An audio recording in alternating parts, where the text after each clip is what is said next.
a few months prior to that, he and I had received honorary doctorate degrees from a seminary university in Apple Valley, California. And so, I mean, it's what our lives were. We attended the same expository preaching conference for 31 straight years. I mean, it's what we did. And when I first received it, and I just share this because this was really key for me.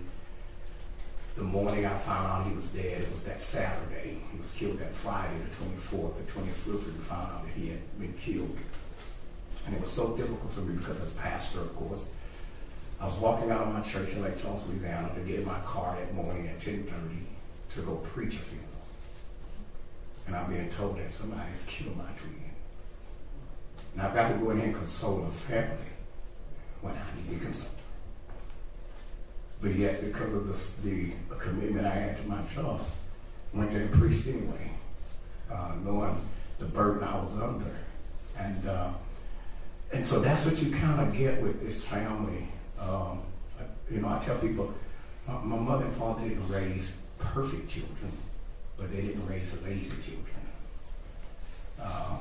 We take what we do serious. And so this family, it's a loss for us. It's a real loss for us to not have him anymore. He was our second death in 2022.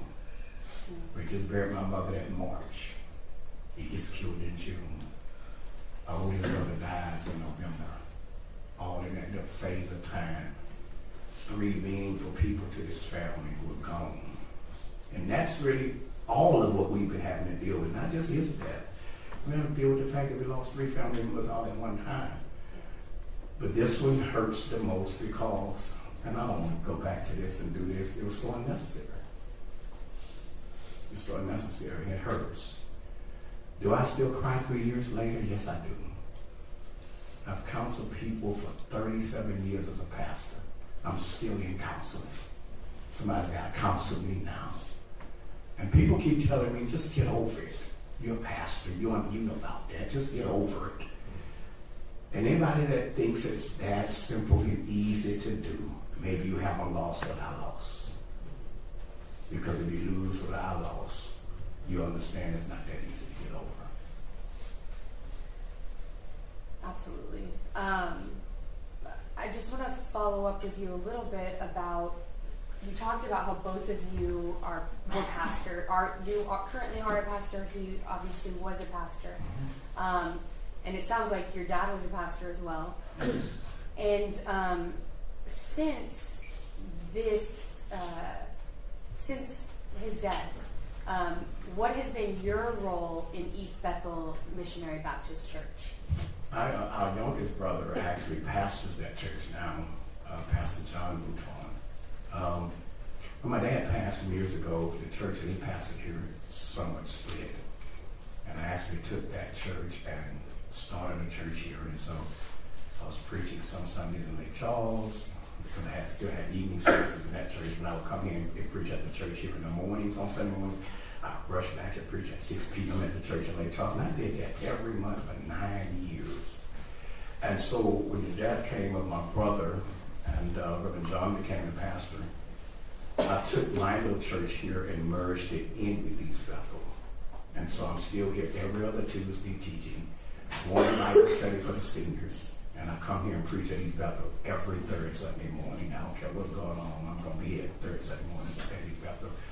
Because I cannot see not having a tie to the church that meant so much to the life of my brother. I can't see myself disconnected from that.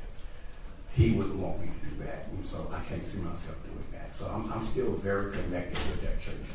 We're teaching Bible studies and we're preaching every month. Okay. And that's to keep his legacy alive, yes. Correct? Yes. Correct. Now, are y'all from Houston? We're not from Houston. We were born in Lake Charles, Louisiana, Okay. August 2nd, 1963.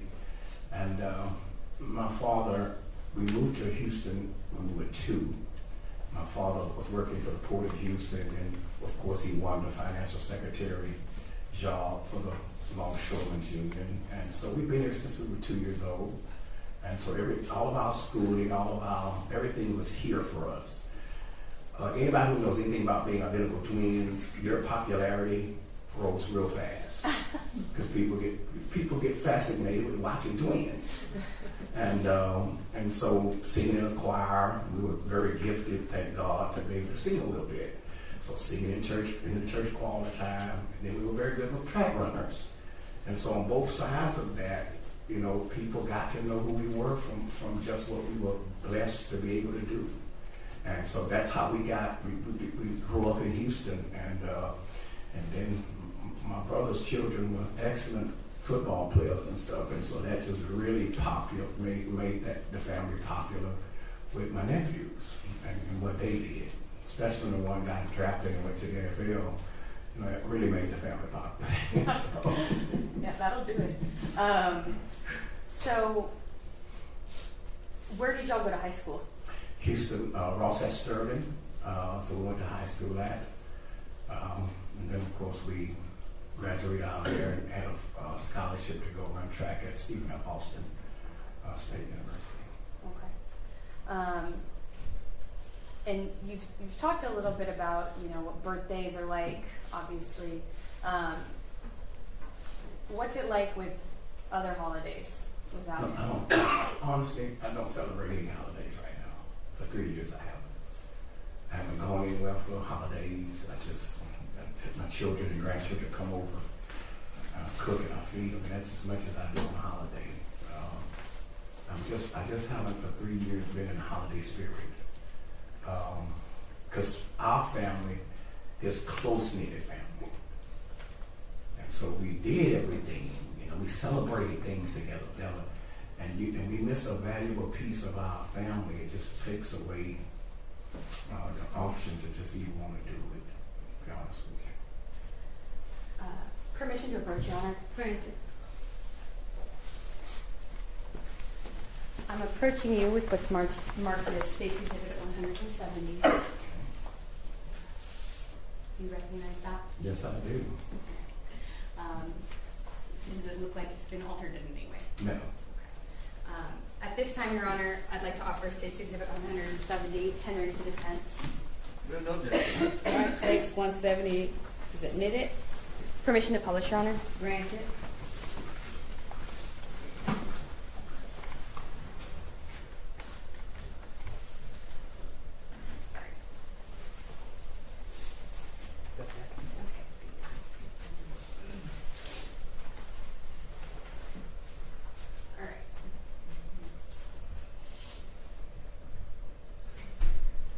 So y'all were identical. Right. I think that's what that picture shows. Tell the jury about this picture. It looks like we're at one of his banquets, is what it looks like.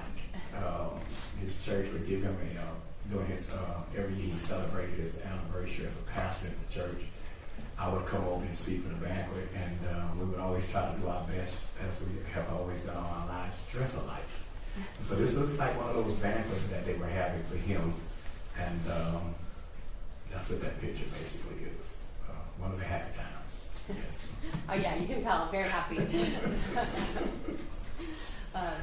At this time, Your Honor, I'll pass the witness. All right, any cross? We're very sorry for your loss, sir. Thank you. That's the latest. All right. Sir, you may step down. Thank you so much. Thank you. All right, State, call your next witness. At this time, Your Honor, State calls Ryan Mouton. Okay.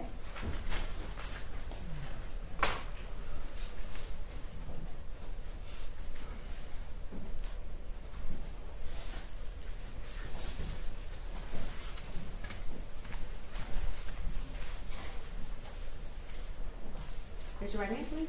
Do you swear affirm the testimony you may now give before the court will be the truth, the whole truth, and nothing but the truth? So help you God. Thank you so much. Have a seat. And make sure you speak directly to the microphone. Whenever you're ready, counsel. Thank you, Judge. All right.